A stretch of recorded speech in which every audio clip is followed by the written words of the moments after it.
Welcome to the deep dive. Today we're taking a close look at an informational brief and a practice overview from Coping and Healing Counseling. Or CHC for short. Right, CHC. So they're a telehealth therapy practice based out of Georgia, and their material brings up some incredibly eye-opening points about modern mental health. Yeah, things that really challenge how we think about the topic. Exactly. So our mission today, for you listening, is to completely reframe our understanding of what depression actually looks like in the modern world. Specifically the hidden, the high-functioning kind. Yes, the high-functioning kind. And we're going to explore the nuts and bolts of how modern, accessible mental health care actually works to address it. So, okay, let's unpack this core misconception, because the way society pictures depression is, honestly, it's like an obsolete piece of technology. Oh, I like that comparison. What kind of tech are we talking about? You know, when we think about outdated tech, we usually picture this massive, clunky desktop computer from the 90s. Oh, yeah. The kind that takes like 10 minutes to boot up. Right, and it makes those loud, grinding dial-up noises. Exactly. The kind of machine where the dysfunction is just impossible to ignore. I mean, it broadcasts its struggle to process even the simplest commands to everyone in the room. Right, everybody knows it's broken. Yeah. But modern technology doesn't fail like that. When your smartphone is struggling, it doesn't make a grinding noise. The screen still looks shiny and perfect. You can still swipe around. Sure. But then you notice it's only noon and your battery is already down to 10%. Yeah, a total silent drain. Exactly. Yeah. The device is dying because there's this invisible app running silently in the background, consuming all your processing power while everything looks totally fine on the surface. So for you listening today, we need to ask a really crucial question. Which is? What if depression is the app running silently in the background, draining your battery while everything looks totally fine on the screen? Wow.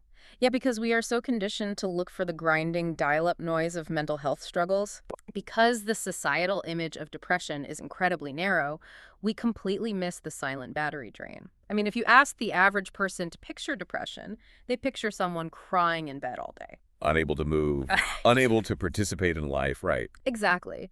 And while that is a stark reality for some people, it leaves out a massive portion of the population. Depression doesn't always look like profound sadness.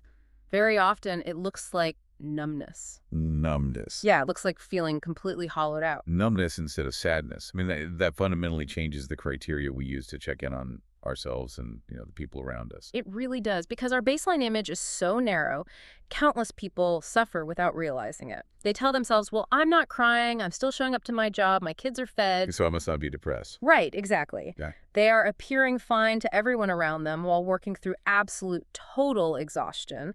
And the sources point to a specific clinical term for one of these core experiences, which is anhedonia. Right, anhedonia. Let's break down what that actually feels like in practice, because I don't think a lot of people know that word. Sure. It means losing joy in the things you used to love, but it's insidious because it doesn't usually manifest as active hatred for your hobbies. So you don't suddenly hate the things you like. No, it's just that the color drains out of them. Say you used to love playing guitar. It gave you energy. With anhedonia, the instrument just sits in the corner, and the thought of picking it up feels like a heavy chore. Wow. Or you used to love hiking on the weekends, and now the idea of organizing your gear and getting to the trailhead feels like climbing a mountain before you've even started. It's just a complete flatlining of your emotional response. Exactly. And what's fascinating here is the stark contrast between a person's external appearance of productivity and their internal feeling of being completely disconnected. Like they're just acting out a role. Yeah. They are answering the emails, they were showing up to the meetings, they are smiling at the barista, but they were just going through the motions. The lights are on, but nobody is home. And this internal disconnect, it doesn't stay confined to your mood, does it? It starts bleeding into physical and routine disruptions. Oh, absolutely. Because the physical signs are often the loudest, even if we totally misinterpret them. Yeah, we can look at sleep disturbances, for example, which exist on a really wide spectrum. Like sleeping too much. Yes, hypersomnia. Sleeping 12 hours a day and still waking up feeling like you were hit by a truck. Or it could be the exact opposite, insomnia. Right, where you're just staring at the ceiling at 3 a.m. Exactly. Your body is exhausted, but your brain refuses to power down. And the same spectrum applies to appetite. Oh, right, like eating constantly to cope. Yeah, some people seek a dopamine hit from carbohydrates just to offset the numbness.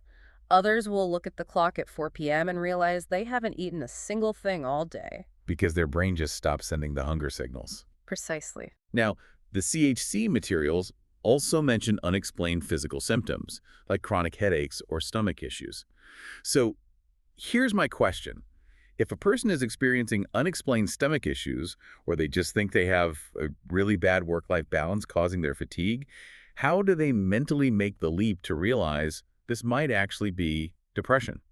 That is the million-dollar question. Oh, It's difficult because of how our bodies are wired, specifically the gut-brain the connection. gut-brain connection. Yeah, the enteric nervous system in your gut is literally lined with the same neurotransmitters that exist in your brain, like serotonin. Oh, wow. I didn't realize it was that direct. It is. So when your brain's chemistry is disrupted by a mood disorder, your digestive system physically reacts. Your stomach actually hurts. But culturally, if your stomach hurts, you go to a gastroenterologist. Exactly. If your head hurts, you take ibuprofen and assume you're dehydrated.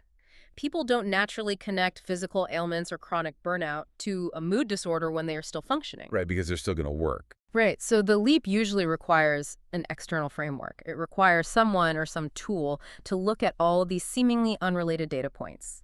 The fatigue, the stomach issues, the lack of joy, the poor sleep, and look at the whole constellation rather than just the individual stars. Which perfectly transitions us to how the medical community actually quantifies something so invisible. Hmm. Because if a person is still answering emails, still showing up to PTA meetings, still making dinner, how do we measure that internal struggle? Well, the medical community relies on standardized metrics to remove the guesswork.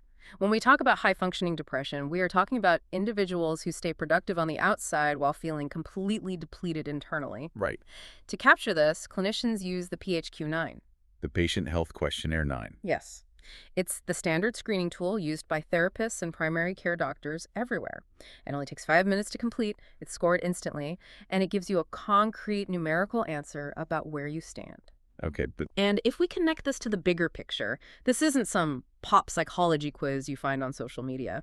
Routine screening with the PHQ-9 is actively recommended by major medical bodies, including the American Academy of Pediatrics, the AAP, and the U.S. Preventive Services Task Force, the USPSTF. okay, but let me push back on that for a second. Isn't a simple 9-question survey that takes 5 minutes incredibly reductionist for something as complex as human emotion? I mean, it seems like a stretch to say 9 multiple-choice questions can capture the depth of someone's hidden depression. Well, if it were a complete, comprehensive psychological evaluation, yes, it would absolutely be reductionist. But it's not. Think of it like a check engine light on your car's dashboard. A check engine light doesn't fix the engine, Right. and it doesn't even tell you exactly which valve is broken or how much the mechanic is going to charge you. Exactly. But it validates that the weird noises you've been hearing aren't just in your imagination. It tells you definitively that something is malfunctioning under the hood and you need to pull over. That makes a lot of sense. The PHQ-9 serves the exact same purpose. It doesn't know your childhood history or the nuances of your daily stressors. Its entire purpose is validation and direction. And the scoring gives you that direction. Yes, the scoring reflects this perfectly. Okay. Scores in the 10 to 14 range indicate moderate depression. 10 to 14. Right. And this specific 10 to 14 range frequently correlates with the exact high-functioning group we are discussing. The people who look fine. Yes. These are patients who are working full-time, parenting, and meeting their obligations. They are in the moderate zone where the battery is draining rapidly, but the screen hasn't shut off yet. Wow. So for someone who has been gaslighting themselves into thinking they're just lazy or, not trying hard enough, seeing that moderate depression score on a validated medical screening tool is a massive relief. It proves they aren't making it up. It proves it's real. But, knowing your check engine light is on is totally useless if you can't get to a mechanic. Right. Or if the mechanic is 3 towns over, costs a fortune, and has a 6-month waiting list. And that has historically been the bottleneck. Logistical barriers have always plagued mental health care.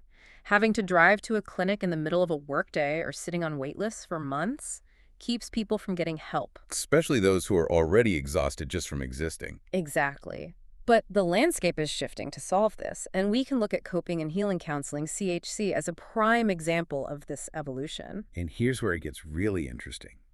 CHC operates as a 100% telehealth, high PA compliant practice, and their reach covers all 159 counties in the state of Georgia. That scale is incredible. It is. Think about what that means mechanically for a population. It removes the geographical lottery of healthcare. It doesn't matter if you live in downtown Atlanta or in a highly rural county where the nearest physical clinic is an hour's drive away. The access point is exactly the same your living room couch. Yeah, geographical equity fundamentally changes public health outcomes. Right. And to actually handle that kind of unseen epidemic across an entire state, you need massive infrastructure. Up. Practices like CHC are bringing on robust, specialized teams. They have 15-plus licensed therapists, encompassing licensed clinical social workers, LCSWs, licensed professional counselors, LPCs, and licensed marriage and family therapists, LMFTs. Let's break down that alphabet soup a bit. Sure. Why is it important to have that specific variety of licenses, like an LMFT, if we're just talking about an individual's depression? Well, because high-functioning depression doesn't happen in a vacuum. It infects the entire family system. A marriage and family therapist understands that if one partner is internally drained and experiencing anhedonia, it creates a ripple effect. Like what? Well, the spouse might feel rejected because their partner no longer wants to go on dates. The kids might act out because a parent is physically present but emotionally distant. You need practitioners who understand systemic dynamics, not just isolated symptoms. Oh, that makes so much sense. And the material also explicitly notes they are a diverse, culturally competent team. Yes, and this isn't just a buzzword, it's a clinical necessity. Also, When dealing with vulnerable mood disorders, cultural shorthand builds trust faster. If a patient feels they have to explain their entire cultural background before they can even get to their depression symptoms, they'll often just give up. yeah, it's just one more hurdle. And when we look at this from the perspective of our invisible exhaustion theme, for someone whose main symptom is extreme bone-deep fatigue, the fact that this therapy is completely telehealth alters the friction of getting help. Oh, massively. When your battery is at 2%, you do not have the energy to shower, get dressed, fight traffic, find parking, sit in a waiting room, do an hour of intense emotional work, and then commute back. Telehealth means you don't have to summon the energy to commute. You just have to summon the energy to open your laptop. Right. That reduction of physical friction is often the deciding factor in whether someone seeks treatment or continues to suffer in silence. But, geographical access and reducing physical friction only solves part of the equation. Financial access and actual proven efficacy are the hurdles that usually trip people up. Yes, the structural barriers. Exactly. We have to talk about the brass tacks of how this therapy is applied. Because it's one thing to have a therapist available on a screen. It's another thing entirely for that service to be affordable and effective. Let's look at the speed of access first. When someone finally reaches the breaking point and asks for help, making them wait months is dangerous. It's terrible. It kills the momentum of their vulnerability. At CHC, the typical intake speed is within 3 to 5 business days. 3 to 5 days compared to traditional clinic models where you might wait 3 to 5 months. Yeah. So what does this all mean? It means rapid intake prevents people in crisis from simply abandoning the idea of getting help. Yes. And the financial model has to support that urgency, right? Right. They accept Medicaid with a $0 copay. They also accept almost every major commercial insurance out there: Aetna, Cigna, Blue Cross Blue Shield, United Healthcare, Humana. Wow. This means for most people, a session with a licensed professional ranges from the cost of a cup of coffee to completely free. That's amazing. It dismantles the assumption that mental health care is a luxury reserved for the wealthy. But access and cost only matter if the treatment works. They aren't just logging onto a video call to nod and ask, "How does that make you feel?" Right, right. The clinicians use evidence-based depression treatments. The sources highlight cognitive behavioral therapy, or CBT, acceptance and commitment therapy, ACT, and interpersonal psychotherapy, IPT. And this raises an important question: how do we view the purpose of therapy? Therapy isn't just venting to a sympathetic ear. These modalities are scientifically backed frameworks for healing. They are targeted interventions with specific mechanics. Well, earlier we used the analogy of depression being a background app draining your battery. Right. If we stick with that, these therapies, CBT, ACT, IPT, are different kinds of software patches for the mind.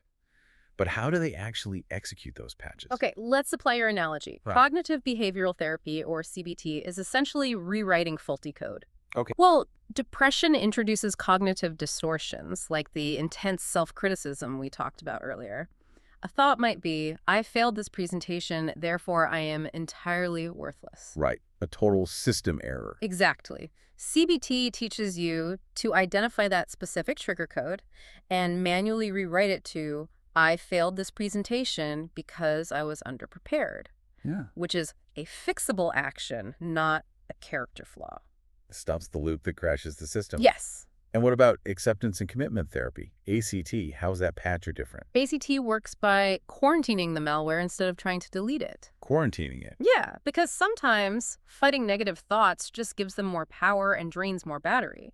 ACT teaches psychological flexibility. It helps you accept that the negative background noise exists, but you commit to taking actions that align with your core values anyway. So you're not fighting the noise. Right. You might think, I feel completely hollow right now, but I value being a good parent, so I am going to make dinner for my kids anyway. You stop fighting the feeling and focus on the action. Wow, that's powerful. And interpersonal psychotherapy, IPT, sounds like it's focused on the network connections rather than the internal operating system. Exactly right. IPT focuses on your relationships. Mhm. Because depression thrives in isolation, IPT works to repair the interpersonal disputes, role transitions, or grief that might be triggering the depressive episode. Oh, I see. It strengthens your network so you don't have to rely solely on your own depleted battery. These therapies are structured, purposeful, and require active participation.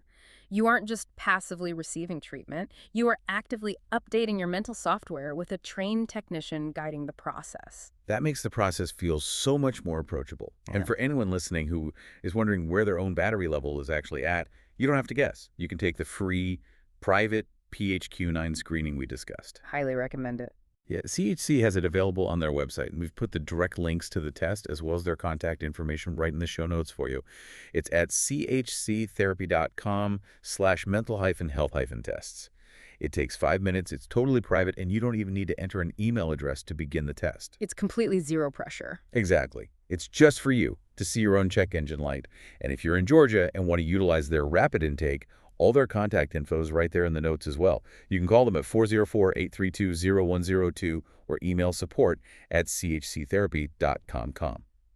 Let's briefly review the journey we've taken today. We started by realizing that our picture of depression is often outdated. It doesn't always look like crying in bed very often. It looks like productive exhaustion and high-functioning numbness. We explored how the gut-brain connection turns that mood disorder into physical pain. And we learned that we can identify and measure that invisible drain using the PHQ-9, a 5-minute tool endorsed by major medical organizations. Finally, we looked at how the telehealth revolution, using CHC as a model, is lowering the barrier to getting help by offering affordable, fast, evidence-based care that meets you exactly where you are. Even if where you are is your own living room with zero energy to spare. It fundamentally changes the landscape from how can I possibly manage this to here are the tools right in front of me. It really does. And as we wrap up this exploration, I want to leave you with a lingering thought that builds on everything we've discussed today. Okay.